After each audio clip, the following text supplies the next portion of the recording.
Welcome to the MasterMind Library.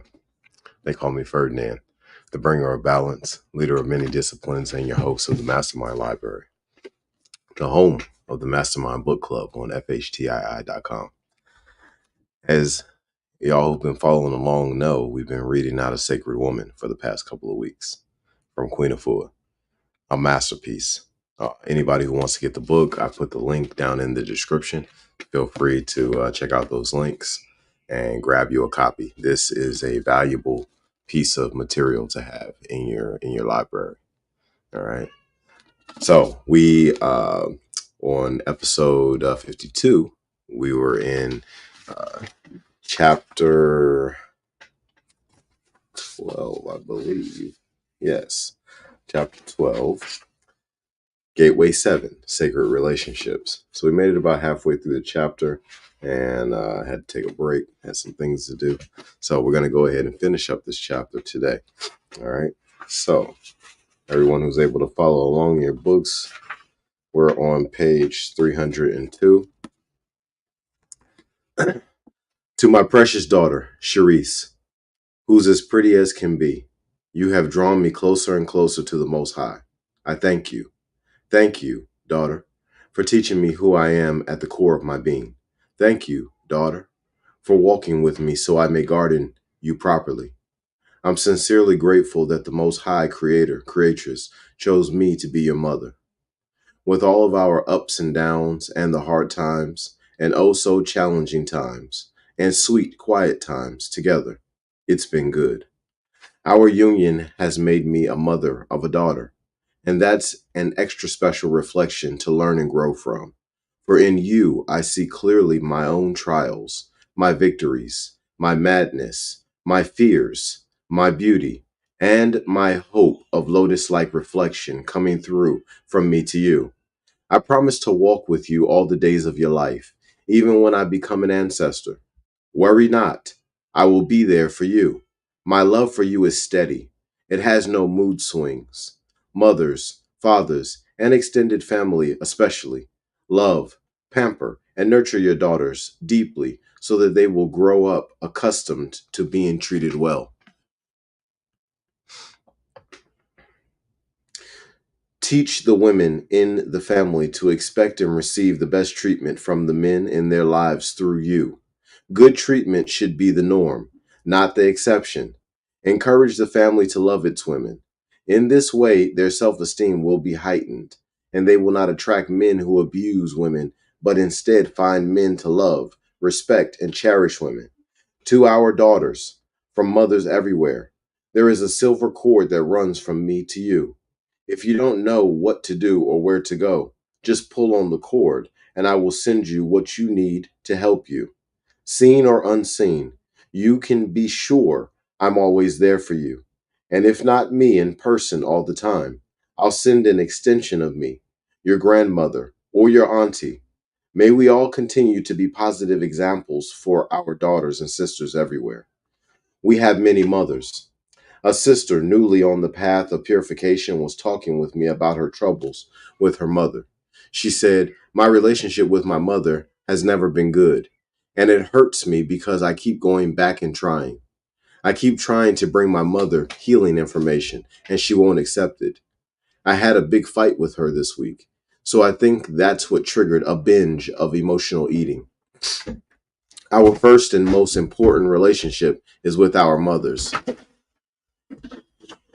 And no matter how old we get or whether they're trying, what's up, buddy? You can leave that there. How you doing? Right there. Yeah, we can leave that right there. All right, let's see where we were. Our first and most important relationship is with our mothers. And no matter how old we get or whether they're still on this planet or not, that relationship continues to affect us deeply. What changes over the years is how we come to view them. With deep inner work and purification, we can move from rage and non-communication to compassion and acceptance. But in the meantime, we don't have to do without the mothering each one of us needs, whatever our age. We all have different mothers in the world. In your meditations, tap into all the mothers in your life. We have a mother who brings us into the world. She's the gatekeeper who got us here. And so we give gratitude and thanks. We may not be able to get all we need from her, though. You know the principle that it takes a village to raise a child, and we're constantly being raised by others as we grow up. So that means we have a number of mothers. Give praise for them all. The creator creatress is your mother. She doesn't leave this void. We're constantly getting what we need. Sincere, close the door, please. You can come in. We just need to open up our eyes and see. There may be a woman at your job. Come here, boo boo.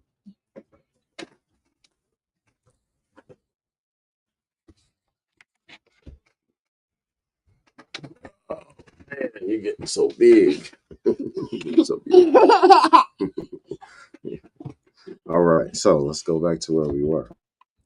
Okay, so we are up here. Our first and most important relationship is with our mothers. And no matter how old we get or whether they're still on this planet or not, that relationship continues to affect us deeply. What changes over the years is how we come to view them. With deep inner work and purification, we can move from rage and non communication to compassion and acceptance. But in the meantime, we don't have to do without the mothering each one of us needs, whatever our age. We all have different mothers in the world. In your meditations, tap into all the mothers in your life. We have a mother who brings us into the world. She's the gatekeeper who got us here. And so we give gratitude and thanks. We may not be able to get all we need from her, though. You know the principle that it takes a village to raise a child, and we're constantly being raised by others as we grow up. So that means we have a number of mothers. Give praise for them all. The creator creatress is your mother. She doesn't leave this void. We're constantly getting what we need. We just need to open up our eyes and see. There may be a woman at your job who keeps supporting you and assisting you and giving you advice. For example, my accountant has been my mother for the last 2 weeks. She's helping me acquire the building that we're in. She says, I don't know what it is that has me calling up and checking and investigating for you and doing all this work and making all these doors open. But I know it's because I am her true child. And I know she has wisdom that I don't have. And I submit to that. A girlfriend may mother you sometime. So don't feel like you're empty. Feel glad about your birth mother. As a matter of fact, you may be the mother for your mother sometimes. And give her what she can't give herself, even if it's simply a good thought. You know how we can be in the same room and send thoughts to each other that knock us out. You say, I wonder how come I'm feeling so sad. It's because you're in a room full of thoughts that have not been lifting up your spirit. So try sitting with your mother and thinking, I love you, Mom. I thank you for the strength you've shown me. Know it's on not the physical plane, but the spiritual one that you're connecting. And know that she's giving you the best mothering she has in her. If you can show her that gratitude, your daughters and your daughters' daughters will give you the same energy back. Healing our mothers and ourselves. My mother hurts to this day, a client told me. 20 years later, she's in grief. Because when she came with her children, her mother said, You can't bring those children here. You better go back to your husband. But he abused her. So she had to go to a shelter. That's why I say, if your mother ever opens up the door and lets you in, you can just kiss her feet in gratitude, because gratitude builds. If you just keep saying thank you, thank you, thank you, it creates light and your mother will heal. This is her chance. You and her love energy. A final healing. A sister in one of my workshops said, I had to write my mother a letter and tell her that I refused to be Cinderella anymore. And she said, fine. And a friend of hers called me up and said, Listen, I've seen your relationship with your mother. Go about your life. If she ever needs you, I'll call you. So for 2 years, I was free. And when I got that telephone call that she needed me, I went to her. She was amazed that I would nurse her. I would nurse anyone. As a matter of fact, I told her that. And it broke up our relationship again. But that's what she did for me. She made me a person who would help anyone. Watching her die, I saw that she came to realize what she had created.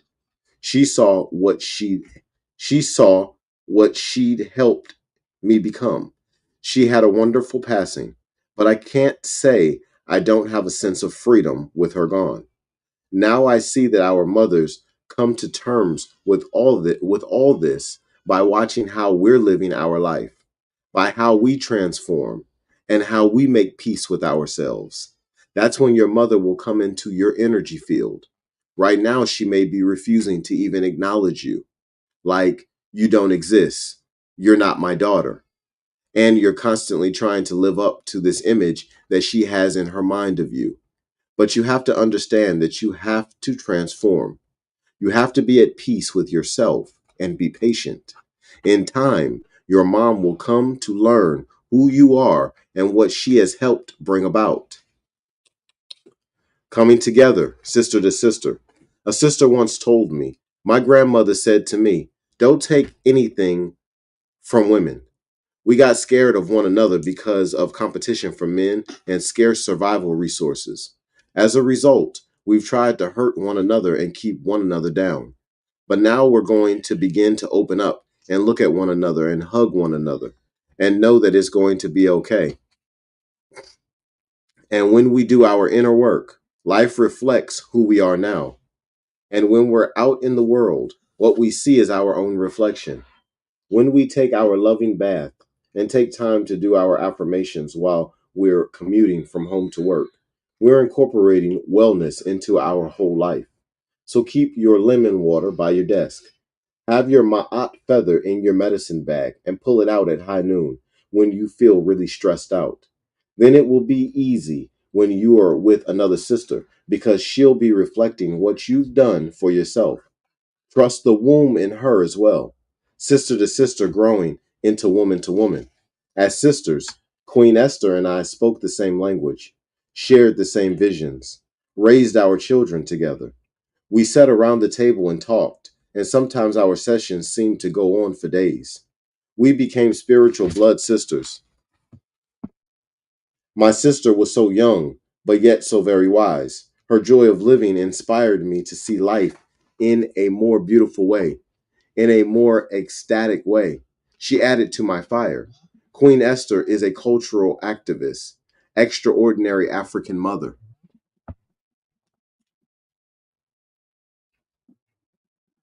extraordinary African mother of two, entrepreneur, businesswoman, and dancer of pure grace.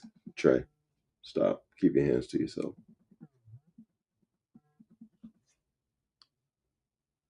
And businesswoman and dancer of pure grace. She is a lovely woman indeed, who above all has a love for her people that is profound and supreme.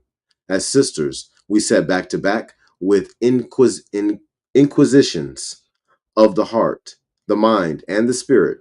And oh, how the answers did flow from me to her and through her to me.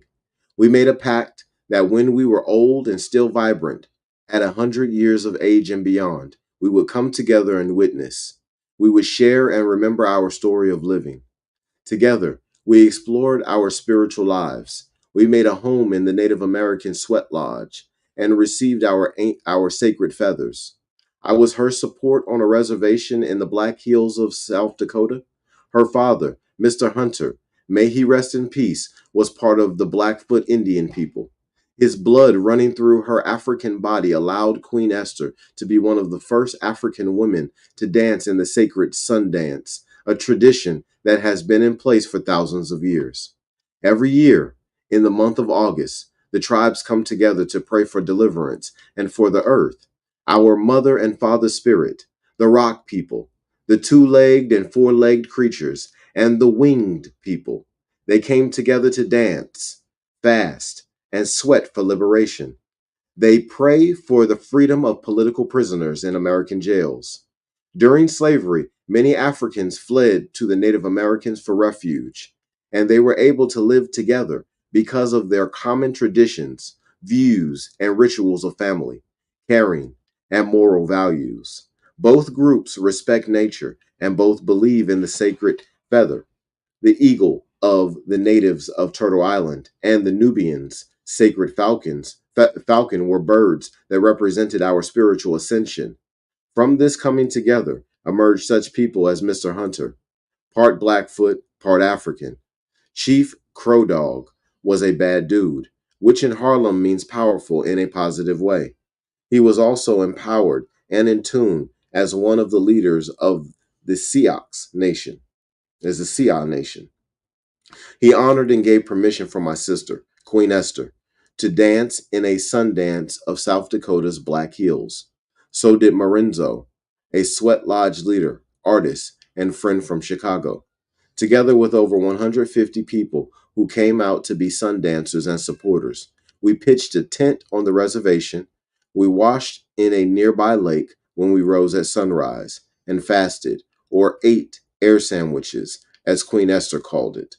The morning was filled with drums that woke us at 5 in the morning to begin the purification ritual, which went on for 4 days. Esther would dress in traditional Native American garb, feathers, shawls, and wraps. She would do a morning sweat, then dance for 8 hours in the sun and the rain. I supported her and Marenzo during this sacred time. Each night during the 4 day dance, my sister and I sat on the Great Mother, Mutt, in the sweat lodge, heated with 20 to 40 hot rocks. One of the most amazing sweats was when we shared the lodge with some Native American women from Alaska. They were spiritually solid. We sweated out our old pains, unresolved anger, unfulfilled dreams, and disappointments. We sweated for hours, strengthened by power of our people, until a freedom call rang out from deep within. Freedom is at hand. Resurrection of a nation is coming forth. As we grew into woman to woman, we sweated out negativity, old baggage that we picked up as we journeyed through life. At times we forgot to study and we let the unlearned lessons accumulate. We forgot to put down the excess baggage. But when we caught ourselves starting to dry up like raisins in the sun, we talked together, prayed together, meditated together, and rocked the pain away. We called on freedom, strength, love, power, forgiveness, and peace for ourselves, our blood families, and our extended families. You will always be with me, my sister woman, Queen Esther, even if we are miles apart. Thanks to the Creator Creatress, I know how to call you up without a phone. My deep friendship with Queen Esther is a powerful example of a wonderful sister to sister relationship. It's great to have a soul connection with a generous, loving woman who's working on herself. But it's a whole other thing to have a relationship with a woman who's working with you. A relationship stagnates when the other person is capable only of offering negativity to you. Why is it some women are able to claim the mantle of sacred woman while others proudly claim the mantle of bitch? They can control and terrorize us for ages. But as we begin to work on ourselves, we discover that in reality, bitches are wounded women in need of deep healing. All right. Y'all want to go on out there back with mommy? Yes. Okay. Go ahead and take your toys with you and make sure y'all close the door behind you.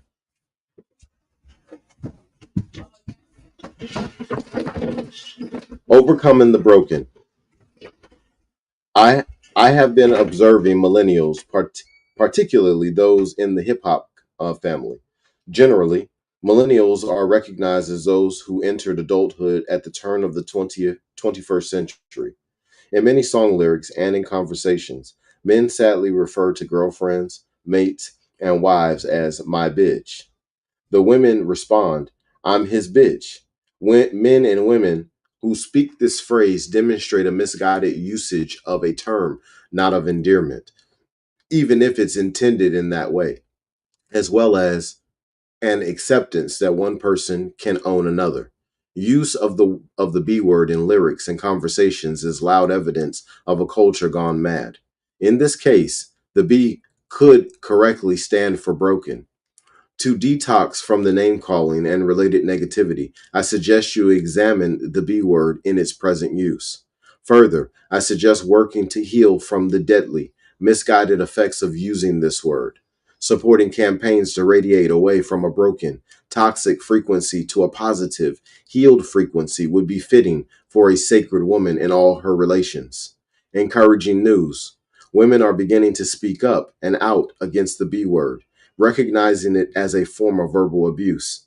In the name of love and in order to heal, it is high time that women and men make the shift to overcome the strife, the struggle, and the pain of accepting and living with being seen and spoken to in a derogatory way. As the women, the healers, we elevate ourselves to our true holistic nature. For as the women rise, so do the men. Our men will begin to see and call us properly: queen, beloved, precious, beautiful, lovely, sacred, and so on. When all use the name blessed, all will become blessed. How to heal the bitch. What happens to a people when they are stolen away from their home? They endlessly used and abused, then endlessly used and abused by another group of people for personal, diabolical gain. What happens to the generations of women of such a tribe who are continuously raped for hundreds of years by their oppressors for pleasure and profit? What happens to a once whole, beautiful African woman who was forced to bear the babies conceived under such defiling circumstances? One of the negative things that can happen to women under such circumstances is bitch possession. The bitch is an unrealized woman, encased in pain and filled with fear. She's a woman who feels trapped by life, surrounded by and absorbed in her own waste. The bitch is a negative, evil entity or spirit that possesses the body temple of a woman who has already been filled with rage, hate, envy, and despair. The bitch can possess any woman from any race or status. The bitch is on the opposite pole from the sacred woman, and ultimately she will strangle and destroy the one who is possessed by her. This piece is a response to some of what this society has rendered to my people and so to me. I have no choice but to share this message because bitch possession in others has hurt me throughout the years. She has given me the blues, made me feel bad about myself, made me feel used. Sisters with bitch possession brought me to tears, leaving me feeling attacked and hopelessly in despair. I shut down so tight, no one could get through because I was running scared of her and intimidated. Even my children would tell me, Mama, please mistake your kindness for weakness. Supernova, my son, would say, Mama, you got to get stronger. You got to speak out and defend yourself. Over the years, my own healing has helped me to see that the bitch is a sick state in a woman, and she needs psycho-spiritual and physical healing and purging. This understanding has allowed my fears of her to turn into compassion. It has allowed me to take the stance of a healer, pulling on my ancestors for strength and clarity. One early morning, I was in my tub in a bath with 8 pounds of salt, trying to heal from a bitch encounter. I sat there, staring at the wall, while tears began rolling down my face. I cried out, That's evil.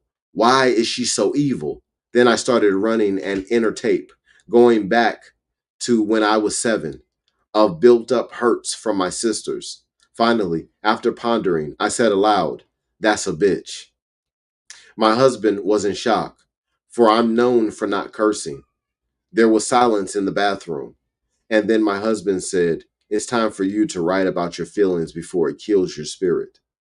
I was in a trance as the years kept silently flowing down my face, over my breasts, and into the water. Then I looked down at the water and saw that I was surrounded by a bath of tears. I was spellbound, locked in space, despondent. That was a painful day. And to make things worse, it moved by in slow motion. I cried all day long. I cried to my mother, asking her why we women are so often this way. What's wrong with us? I cried to my friend Prima. I cried as I walked in the streets. Finally, at the end of the day, I began to write. I transformed my tears into these pages so that some healing could take place in my people who are suffering greatly from a post slavery conditioning that has gone as deep as our DNA, a conditioner that keeps us hurting one another as woman to woman. The Random House College Dictionary defines bitch as one, a female dog, two, a lewd woman, meaning obscene, indecent, low, vulgar, slang, a malicious woman, motivated by viciousness, an unpleasant, selfish woman, anything difficult or unpleasant. Characteristics of a bitch: spiteful, malevolent, which is also a characteristic of a bitch, wishing evil to another or others, sharing ill will, ill disposed, vindictive, evil, harmful, injurious. Why would I talk about the maliciousness and vindictiveness of the bitch in Sacred Woman? Because the bitch has always been a part of my evolution as far back as I can remember, and I'm certain she's been a part of yours. She's shown up in the form of friends, associates, family members, co-workers, and even healers throughout my life. I was raised to be a brownstone princess, and some people have called me Miss Goody Two Shoes. I was not raised to be a bitch, and as a result, I was not given the tools or the skills to identify, recognize, cope with, work through, handle, or heal the scars the bitch leaves behind. I had to go at it alone and learn as I went along, for no one was able to break down for me how to live with the bitch, not in my blood family, in my extended family, or in the society at large. From where I am now in my life, I recognize that there are chamomile women, calm and gentle type, aloe vera women who are direct but helpful, cayenne and ginger women who are quick, hot, and intense, and clay women who are down to earth realists who thrive off nature, grass, and trees. And of course, there's the bitch. Yet all women have the potential to be lotus women, spiritually enlightened, gracious, beautiful, compassionate, and whole. Sometimes a bitch develops in a woman who is running scared that she's not enough, not good enough, not strong enough, not powerful enough, not woman enough. When a woman gets more pressure than she can handle, she sometimes gets possessed by the bitch. A first class bitch develops in a woman who's forced to live under tight conditions, with limited space and limited resources and limited finances, with little or no support from a man who has experienced his own set of unresolved issues: sexual abuse, rape, and mutilation. The bitch is the result of a well cultivated negative environment. The bitch is a survivalist. She will take you down before she's taken out, because it's all about the survival of herself, her children, or her man at whatever cost. Problem is, she needs to watch out for the bitch in her will. For the bitch in her will take her out too, while she's in the process of doing her thing. I speak here of the bitch because through systematically adapting the sacred woman principles, she can indeed be healed. All women have the potential to be the bitch to ourselves, to sister friends, and to our men who are afraid to confront a woman with a bitch possession. Therefore, they end up fleeing to women from other cultures who don't have the psychological baggage that the history of slavery in this country has passed down through our African genes. The black man runs to other women for refuge, turning their backs on us black women because they say we're acting bitchy. Bitchiness is becoming our reputation. We hear it from the lips of many of our men. They complain of our sometimes overbearing, dominating spirit, always seemingly fighting for survival. Come on, sister. If it's you I'm speaking to and you're tired of getting the old relationship blues, try to lighten up. 1. Part time bitch possession. There are part time bitches who emerge occasionally when the need arises. They appear to be a normal kind of woman much of the time and may even show genuine kindness. Their sword is not active full time, but if you catch them on the wrong day, you will get sliced and diced at the drop of a dime. And when they're done, it's business as usual. Two, full time bitch possession. Some women are full time bitches, evil all the time, even when they're calmly smiling right at you. The wheels of deception are constantly turning toward evil doings. She stirs her pot with her sly words, her poisonous thoughts, and the proverbial evil eye, which is in full effect. She steadily releases venom into the atmosphere, leaving a stench that infects passersby. For her mission in life is to destroy the very core and essence of life. Beware if you are her chosen victim. For when she strikes, your only way out is to strengthen yourself by raising your vibratory level through fasting and prayer. Three, the sweet bitch possession. Please let us not forget the sweet bitch who manipulates you through apparent kindness. She's the one who will hug and embrace you, appear to be supportive of you, and utter gentle tones toward you as she moves with an easy glide. After being with her, you'll probably feel ecstatic about an exchange, a project, or a promise. And then, about a block later, a day later, a borough or a city away, a month or year later, you'll realize that you've been had. That something was stolen. That something was stolen that you once had. And you have suddenly and drastically been made aware that the bitch took your mind, your confidence, your money, your time, your gift, or your secret with a smile and left you bloody and wounded. The bitch may be skillfully subtle at times and at others overtly ruthless, cutthroat, and deadly. All the various types of bitches are the strongest and their toxic symptoms most venomous during the full moon period and during the time of their menses. Evilness rules within them, especially during this period. Some confuse Sekhmet, the fierce lion headed Chemite female spiritual guardian, with the bitch. But Sekhmet fights to destroy evil. She is not a bitch. Sekhmet is a healer who won't take anything off anybody, be it a person, a warped society, or an institution. Sekhmet is motivated by Ma'at, or justice, whereas the bitch feeds off a consistent diet of greed, lust, fear, anguish, selfishness, control, envy, bitterness, confusion, and deception. The bitch was greatly cultivated during slavery. She is a byproduct of the mass rape of one people by another. She, the black woman, was the bedwarmer, the property of the European slave owner. At the same time, she was the servant of the European woman, herself notorious for using bitch tactics when striving to control a black woman as a prisoner of slavery. This once beautiful, highly spiritual African priestess, elder, mother, queen, princess, and herbalist was brought to these shores violently. Then, through whips and chains, she was forced to submit to continuous rapes from the slave owners, from her man, or from any field hand by the slave owner's command, resulting in impregnation for human profit. So, like a cow in a herd, she brought forth as many babies as she was able for the profit of the wicked plantation system of slavery. The head of the slave woman's captive family was the slave master. He had the upper hand. He was law. He, like warfare, was the provider of her room and board, a shack to live in, slop to eat, and rags for clothes for herself and her babies. The stolen woman's man or spiritual husband could be lynched, sold away, or forced to impregnate other women to provide more potential laborers. Plantation life had to grow, and this economic strengthening was created by the number of heads slaves put to work. Forget about family ties. A little girl growing up without a daddy was our norm on these shores. And it created the post slavery conditioning that led to dysfunctional families and female heads of families.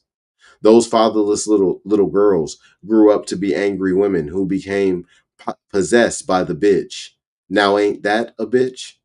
A bitch attitude often comes out of an incest experience, yet another leftover from plantation life to make more slaves on a mass level, by any means.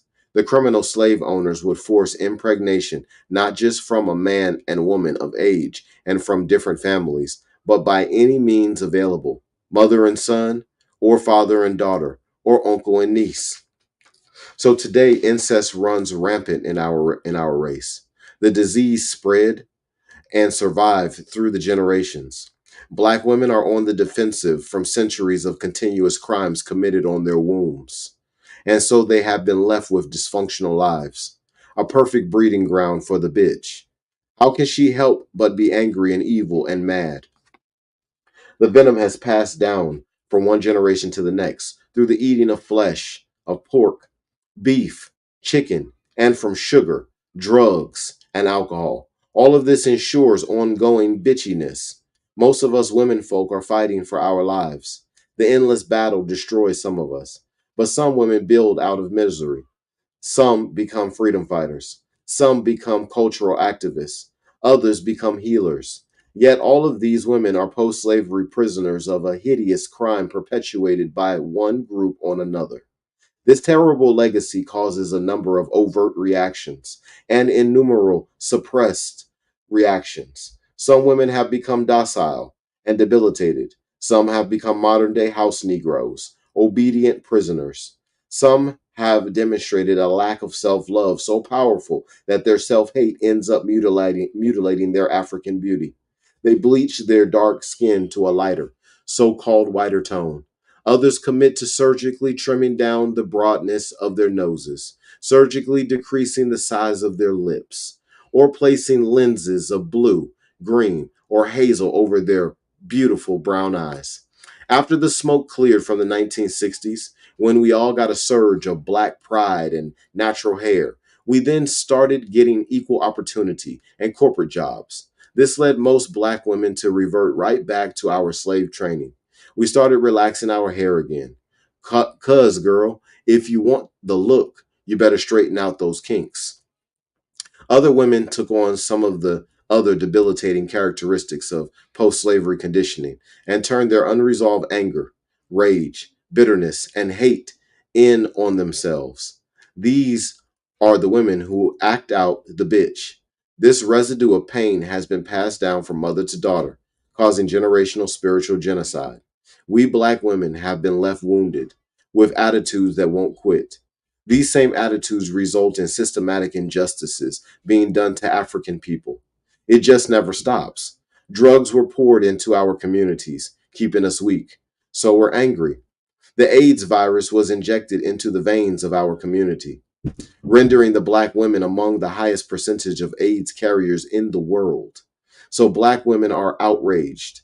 We receive the greatest number of hysterectomies of all women in the United States. Over 50% of black women in the country are single parents because so many of our men keep walking, leaving their children behind to be raised by the mother. Our sons are filling up the jails. Our men are forsaking us for women from other races. This is what we need to say. Black men, don't leave us. Help us to repair ourselves. But at the same time, don't be no toxic man and lie and cheat, because it's bound to make us real mad and have us act outside of ourselves. It even appears that there aren't enough men to go around for all my sisters in need of a good man. So we claw at one another for just a taste of the chocolate, fighting for his time, his love, his arms, the security of having a man. And this really makes us bitchy toward one another. We know things are getting really bad when we hear this out of our daughters' mouths. Queen B, meaning bitch, rules in the hip hop nation. That's a hardcore reflection of how low we've sunk. When our girl children call themselves bitches, or when our men say with pride, that's my bitch. The bitch gains massive support in the media, which only promotes the demise of African women, of all women. Soap operas are based on the principle of the bitch. Hollywood glorifies and presents a high profile of the bitch. Only a sick society promotes and makes profit off women's pain and ignorance. A society is only as high as the status of its women. And if the women are degraded and doomed, so are the men. Since we're sisters from the same family, let me help you come out of your lower state, this critical deformity, before we completely self destruct and explode. 14 steps for purifying the bitch and returning to the Lotus clan of sacred womanhood. These 14 steps will help you break the bitch cycle, to free yourself and to prevent the ways of the bitch from being passed down to your daughters. Follow these 14 steps closely for at least one session, but it's best to adhere to them through 4 full seasons to purge yourself of the bitch. If you have a tendency to be dominating, harsh, judgmental, and sharp tongued, with much attitude, acting as an occasional or a full blown, full time bitch, this anti bitch lifestyle regimen will help you make a turn for the better and transform yourself into the lotus of Nefer Atum. 1. Confess out loud or to another sister, brother, or just yourself that you have been behaving like a bitch and that you are willing to release the bitch in you. 2. Fast on green vegetable juice, fresh fruit juices, water, herbal blood purifiers, and herbal extract calmatives, such as valerian root, kava kava root, hops, or passiflora, during your menses and around the time of every full moon. Take 10 to 20 drops in a small glass of water. It is at these times in particular that the bitch can act up the most and cause absolute havoc. 3. To maintain bitch blood, you have to eat a great deal of meat. The blood and flesh of an animal feeds the bitch. Other foods that strengthen bitch possession are sugar, fast foods, junk foods, and fried foods. For a healing change, take on a natural vegetarian lifestyle. As a protein source, consume beans, peas, soy meats, TVP, and raw soaked nuts and seeds. Limit your starch intake to small amounts of whole grains. Consume large amounts of fresh, raw, or lightly steamed vegetables. Be sure to drink 12 to 16 ounces of green vegetable juice daily, which will help you maintain a state of balance and harmony. 4. Drink a tonic daily of 2 cloves of mashed garlic with the juice of 1 lemon in 8 to 12 ounces of water. Also, drink at least a quart of purified water daily. 5. Please stop wearing all that black, gray, dark blue, and especially red until you are well. Wear white and pastel colors to lighten up your spirit and to help you open to your higher spiritual gateways, chakras, or aritu. Clean up your karma, shy. Make a list of all those to whom you've been bitchy. And as you cleanse, write them or call them in person, one by one. Reach out and ask for forgiveness. Offer them a supportive act to balance out your wrongdoing and or help someone else who is in need. 7. Say thank you more often for any large or small good deed done on your behalf. 8. Practice smiling from your heart regularly as you send out healings from your heart center. 9. Over 7 consecutive days, take 7 baths with 2 pounds of sea salt each time to draw the demon out. Take a white candle into your hydrotherapy chamber and meditate on its flame to clear your spiritual body, or use a green candle to heal your heart center from the pain and conditions that created the bitch qualities. 10. Practice the Ma'at feather meditation, pages 312 to 313, for forgiveness and to lighten up your heart. 11. Cleanse your colon of old toxic waste with 3 enemas a week over a 12-week period. 12.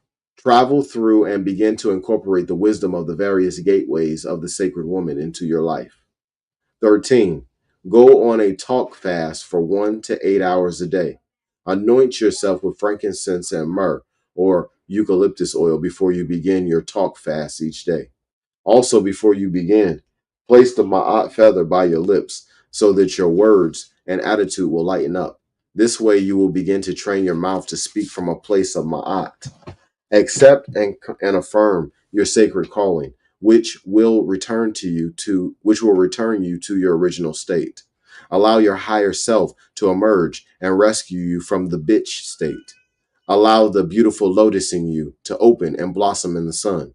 We women folk, we overcome the bitch attitude, break the bitch cycle, and come out of our possession as we make a conscious effort to put down the bitch sword and pick up the ma'at feather of truth and right, balance and purity.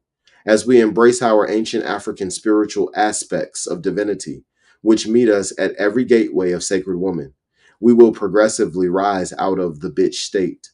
The creatress didn't make any of her daughters to be bitches. We are born out of the likeness and image of our creatress into a divine being, a beautiful reflection of spirit. If you have been attacked by a woman possessed by the bitch, if you are a lotus, chamomile, or aloe woman, and you have been attacked by a woman possessed by the bitch, then you too must raise your vibration by following the 14 steps as well, so that you will attract higher relationships from your sisters. Keep in mind that the bitch may even be the reflection of yourself or your weakness, or maybe she's been sent to bring out your assertiveness, your strength. Even a woman acting like a bitch can teach you some valuable lessons. If you are a lotus woman who has been attacked by the bitch, don't run. Have no fear. Turn on the flashlight. Let her know that you know what she's doing, and present her with the alternative of walking in righteousness so that both of you can be winners. Create a sister to sister support group or a womb healing circle. Purify and fast together. In reality, no one wants to be a bitch. The one acting out in her unnatural state is actually suffering from her unbearable mental, emotional, and spiritual pain. She's calling out for help. Won't you give a sister a hand? For as the two seemingly opposed women come together and strive to be sisters, the highest degree of healing can be exchanged. Let's just stop calling ourselves bitches. Instead, let's start calling ourselves hurt women, wounded women, women in need of healing. Journal work, sister to sister dialogue. You're my sister, and I forgive you. One of the best ways to promote sister to sister healing is to do a journal dialogue between your sister friend and yourself. You might start by asking if she is willing to speak with you from her highest self. Then write about how you feel about your relationship. Try not to be accusing, shaming, or blaming. Remember, there are no victims here, just relationships in need of purification. Write honestly about how the challenges of your relationship make you feel. Then let her speak and keep going from there.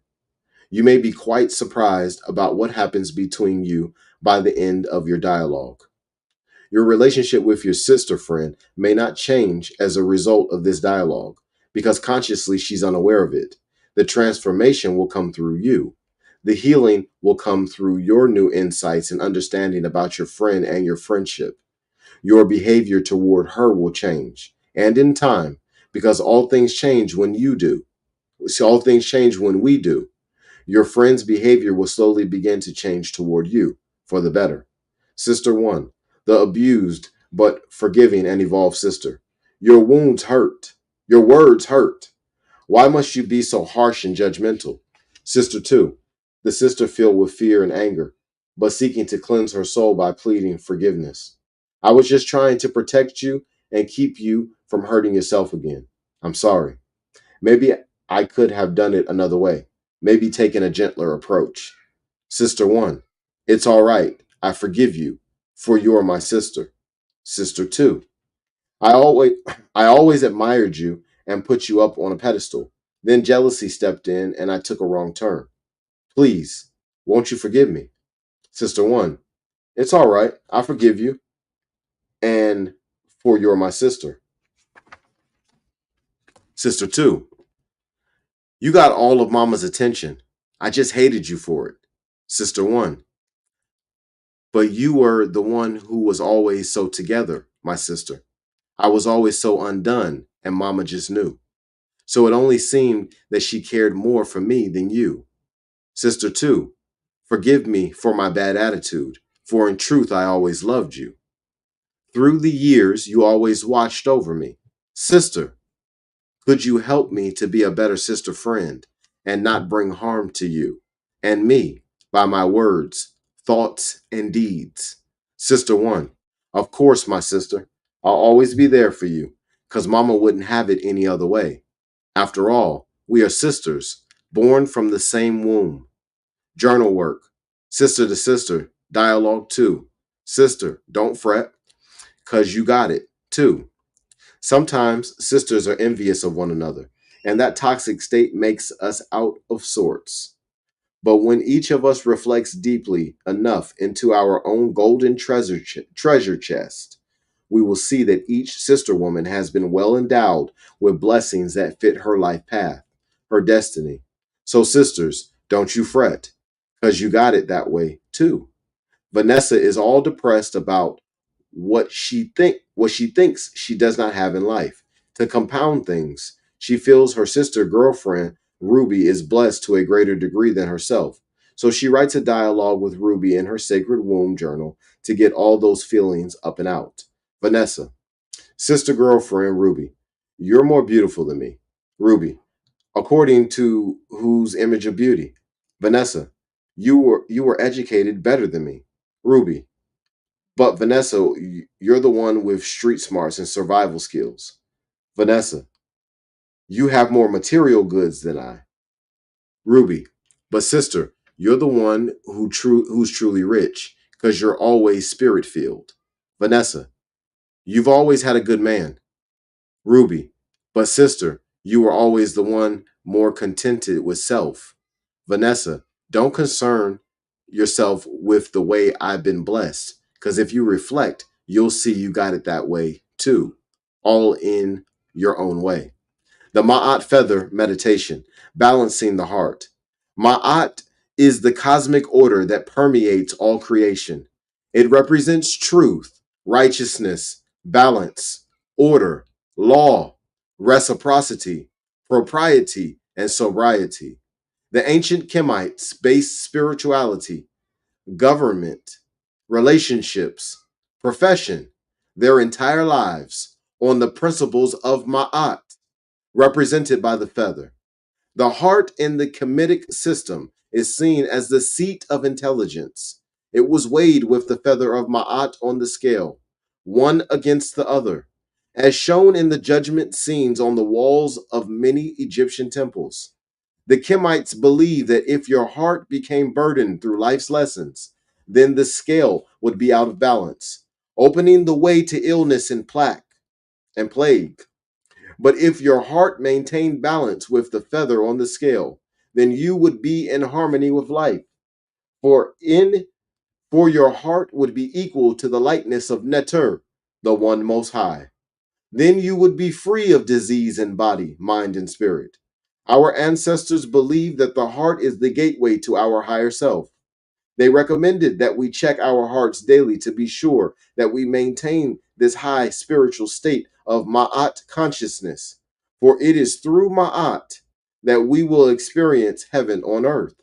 It is through Ma'at that every yoke that oppresses will be broken. Place in your left hand a clear quartz crystal and visualize the white light. In your right hand, hold the feather of Ma'at. Now begin. If your heart is heavy due to accumulations of life's challenges, it will create depression, cancer, heart attacks, strokes, premature death, or a life full of anxiety, stress, and pressure. To keep the heart center clear and clean and filled with beauty, light, and vitality, neither an individual nor a community may continue to harbor past painful experiences. You must accept that every lesson is a blessing and that every experience you receive has given you deeper insight. In order to keep the heart as light as a feather and in a balanced state, we must remain in an active state of meditation so that the Spirit may continue to reveal to us the divine plan of all circumstances. A light heart is reflected in one's peaceful state of body, mind, and spirit. Those who are in a state of ma'at experience contentment, compassion, wisdom, and the constant inner freedom to manifest their life's purpose. Once in this divine state, one tends not to waver regardless of the mood swings of other people or conditions. A Ma'at person is spiritually empowered with the ancient African spirit of truth, justice, righteousness, and absolute harmony. Sit quietly for a few moments and connect to your heart center. Breathe into the heart and out again, very slowly and quietly. Do this 7 times, for 7 is the number for the spirit. Every time you inhale, see the image of your heart as light as the feather. With each exhalation, release from the heart center in degrees or all at once emotions or anger, depression or disappointment. With each inhalation, breathe into the heart peace, joy, compassion, balance, and serenity. This Ma'at meditation should become part of you all of your days of your life so that you will be disease free. When the heart center, the Het Heru, center of divine love, is light and in balance, then you can experience Heru, the falcon, the Christ consciousness, the inner freedom that takes flight above the denser spirit of Seth, pain, challenge, disharmony. Ma'at affirmation. I live on Ma'at. I satisfy myself with the righteousness of my heart. On the walls of the pyramids, the heart and the feather were weighed against each other to indicate that the heart must never become heavy. It must always be in balance, be as light as the feather. According to how I live, my heart will be weighed and judged daily.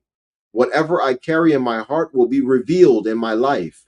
So I will guard my heart, my life, with much love and care, and no burdens will weigh upon it. Sacred relationship, 7-day transformative work. The most important relationship on earth is your relationship with self. The extent to which you heal yourself is the extent to which you will be able to heal all your relationships. I'm sure you have already improved. Stay on the road. It gets better.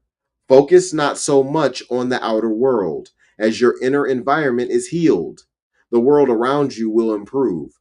Self communication, love, unity, and compassion for your sacred self aids you in establishing a sacred relationship with all others. This week, enjoy all of your relationships. List all your relationships. Explore the current state of these relationships and what you need to do to bring about divine order in each one. Keep praying about and purifying these relationships to understand the lesson that each relationship has brought into your life. Practice forgiveness of self and others as you do your daily altar work so that you spiritually cleanse your heart and all your conditions. Process old hurts and unhealed relationships by placing photographs of those who need forgiveness on your altar and chanting, "Love holds no grievances." What's past is past. Perform 7-day prayer work for sacred relationships. Place a photo of your mother and father on your altar in a beautiful frame. Write a love letter to your parents, expressing all the gratitude that you have for the relationship that birthed you. Even if even if right now you don't feel the emotions expressed by the words, writing this letter will begin to heal your heart.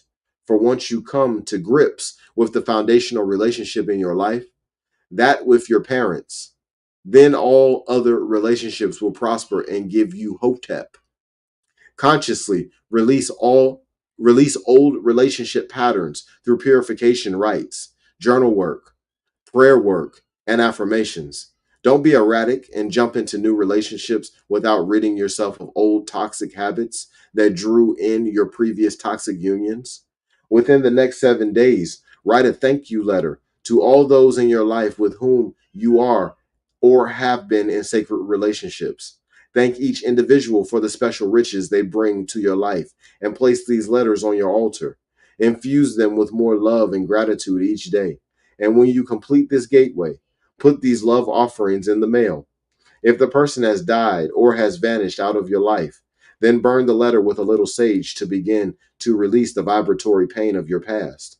Send love, light, and forgiveness to those you're sending letters to or who are on your relationship list during your morning meditation and prayers.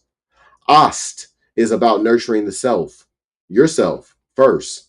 Self worth, love, must be in place within you in order to establish any divine relationship. It's not about your relationship with him or her, it's about your relationship with self. Once you tend to this relationship, then all others will reflect your personal wellness and wholeness. As you do your journal work, ask yourself what it would take to establish a healthy relationship with self. And then we have listed here my sacred relationship end of the week commitment. I commit myself to establishing and continuing the wisdom of Ma'at and the power of sacred relationships in all the areas of my life. There y'all go, right there, ladies.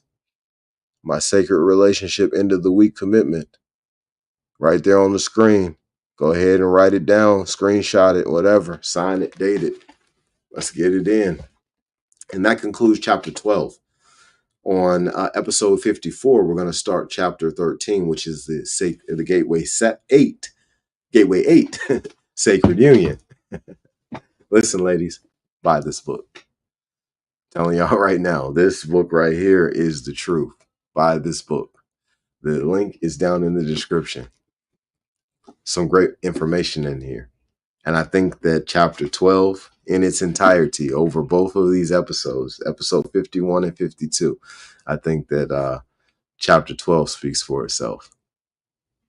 Replay this. Play it with your auntie, play it with your mama, play it with your daughter. Get the printed page, get the printed book. Hardcover, soft cover, whichever one you can get your hands on. You get the PDF, get the PDF. Get the PDF, please send it to me. And read this book. Telling y'all right now, this thing is the truth. But until episode 54, expose your gift.